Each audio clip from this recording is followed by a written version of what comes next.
আসসালামু আলাইকুম প্রিয় দর্শক, আশা করি আপনারা সকলেই ভালো আছেন। আমি ভালো আছি। আজকে আমি আপনাদের জন্য নিয়ে এসেছি কীভাবে ব্রয়লার মুরগি অনেক মজা করে রান্না করতে হয় সেই রেসিপিটি। বিশেষ করে যারা ঝাল পছন্দ করেন তাদের জন্য তো এটি আরও উপকারী হবে। তো আজকের রেসিপিটি কিন্তু আমি খুব সহজ করে আপনাদেরকে দেখাচ্ছি। তো চলুন দেখে নেওয়া যায় কীভাবে এই ব্রয়লার মুরগি ভুনা করতে হয়। তো এর জন্য আমি মুরগির মাংস নিয়ে নিচ্ছি প্রায় হাফ কেজির একটু বেশি। এবার এগুলো আমি ভালো করে ধুয়ে একটা পাতিলে নিয়ে নিচ্ছি আর দিয়ে দিচ্ছি আদা রসুন পেস্ট 1 চা চামচ পরিমাণ। দিয়ে দিব টক দই 2 টেবিল চামচ পরিমাণ। তো টক দইটা দিয়ে তারপর আমি এর মধ্যে গুঁড়ো মশলা দিয়ে দিচ্ছি হলুদ গুঁড়া হাফ চা চামচ, মরিচ গুঁড়া হাফ চা চামচ এবং ধনিয়া গুঁড়া দিয়ে দিচ্ছি হাফ চা চামচ। সাথে দিয়ে দিচ্ছি স্বাদ অনুযায়ী লবণ। তো লবণটা আমি এখানে হাফ চা চামচ পরিমাণ ব্যবহার করেছি। এবারে সবগুলো ভালো করে মিশিয়ে নিচ্ছি এবং মিশিয়ে এটাকে 10 মিনিটের মতো প্রায় ম্যারিনেট করে রাখবো। তবে আপনারা যদি কেউ ম্যারিনেট করে না রাখতে চান তাহলে না রাখতে পারেন। তো এখন আমি চুলায় একটি কড়াই নিয়ে নিয়েছি। এবার এর মধ্যে আমি তেল দিয়ে নিচ্ছি মাংসটা ভাজার জন্য। তো তেলটা গরম হয়ে আসলে এর মধ্যে আমি সেই ম্যারিনেট করে রাখা মাংসের টুকরোগুলো একটা একটু করে দিয়ে দিচ্ছি। তো এগুলো সব আমি দিয়ে দিয়েছি এবং এটাকে কিন্তু কিছুক্ষণ পরপর নাড়তে হবে, নইলে কিন্তু একটা সাইড বেশি ভাজা হয়ে যাবে এবং অন্য সাইডটা ভালো করে সেদ্ধ হবে না। তো আমি এটাকে প্রায় 50%-এর মতো সেদ্ধ করে নিব। তো এটাকে কিছুক্ষণ পরপর আমি নিয়ে নিয়েছি এবং আমার এই মুরগির মাংসের টুকরোগুলো কিন্তু ভাজা শেষ। এখন আমি এগুলো উঠিয়ে রাখবো এবং তারপর আমি আরেকটু কড়াই বসে তরকারিটা বানিয়ে ফেলবো। তো এখন চুলে আমি আরেকটি কড়াই নিয়ে নিয়েছি আর এর মধ্যে দিয়ে দিচ্ছি তেল। তো তেলটা আমি এখানে পরিমাণ মতো নিয়েছি আর একটু গরম হয়ে আসলে পেঁয়াজ কুচি দিয়ে দিচ্ছি হাফ কাপ পরিমাণ।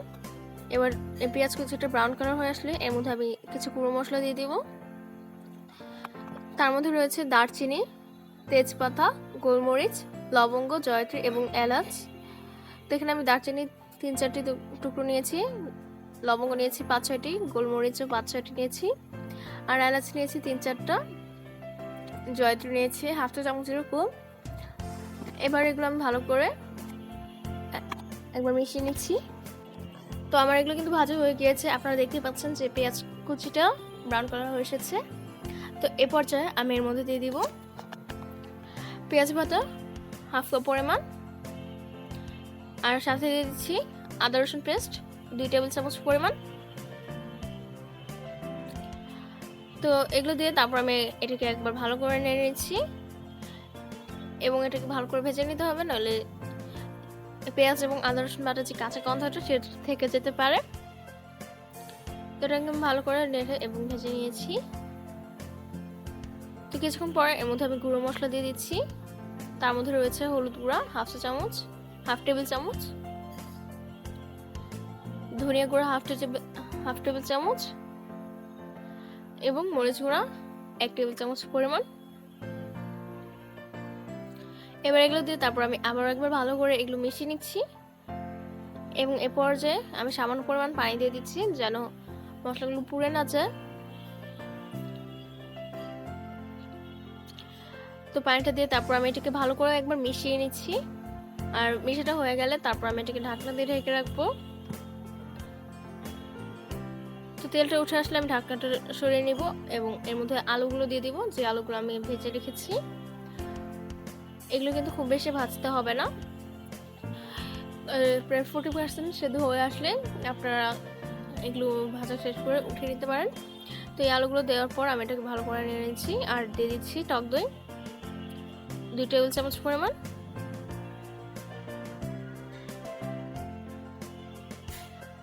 এবার টক দই দিয়ে তারপর আমি এর মধ্যে পানি দিয়ে দিব একদম সামান্য পরিমাণ যেন আলুটা সেদ্ধ হতে পারে। আর এখন এর মধ্যে আমি সেই মাংসগুলো দিয়ে দিব, যে মাংসগুলো আমরা কিছুক্ষণ আগে ভেজে রেখেছিলাম। জিরে গুঁড়ো দিয়ে দিচ্ছি 1 চা চামচ পরিমাণ এবার এগুলোকে আমি ভালো করে মিশিয়ে নিচ্ছি এবং মিশানো হয়ে গেলে তারপর আমি এটাকে একটা ঢাকনা দিয়ে ঢেকে রাখবো।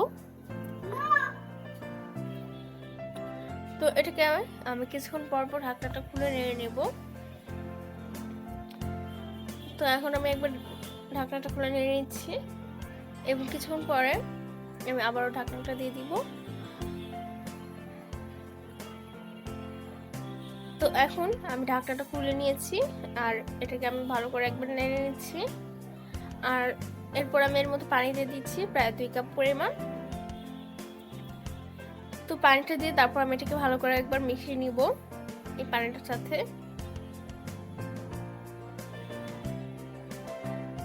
তো আমি পানি দিয়ে দিয়েছি 2 কাপ পরিমাণ। এবার এর মধ্যে দিয়ে দিব কাঁচামরিচ 5 থেকে 6টি। তো কাঁচামরিচ দেওয়ার পর আমি এটাকে একবার নেড়ে নিচ্ছি আর দিয়ে দিচ্ছি লবণ স্বাদ অনুযায়ী। এবার এগুলো দিয়ে তারপর আমি আবার একবার ঢেকে রাখবো, একবার ঢাকনা দিয়ে ঢেকে রাখবো প্রায় 20 মিনিটের জন্য।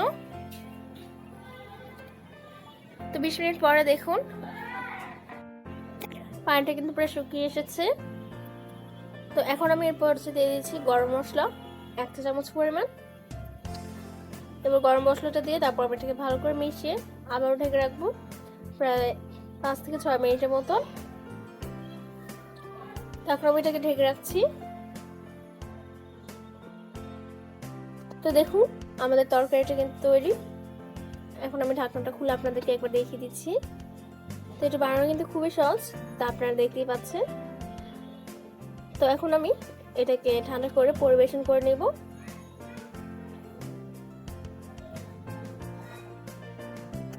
তো আপনাদের এই ভিডিওটি যদি ভালো লেগে থাকে তাহলে অবশ্যই সাবস্ক্রাইব করবেন আমাদের চ্যানেলটি এবং ভিডিওতে লাইক, শেয়ার এবং কমেন্ট করতে ভুলবেন না। আপনারা সবাই ভালো থাকবেন, সুস্থ থাকবেন। আল্লাহ হাফেজ।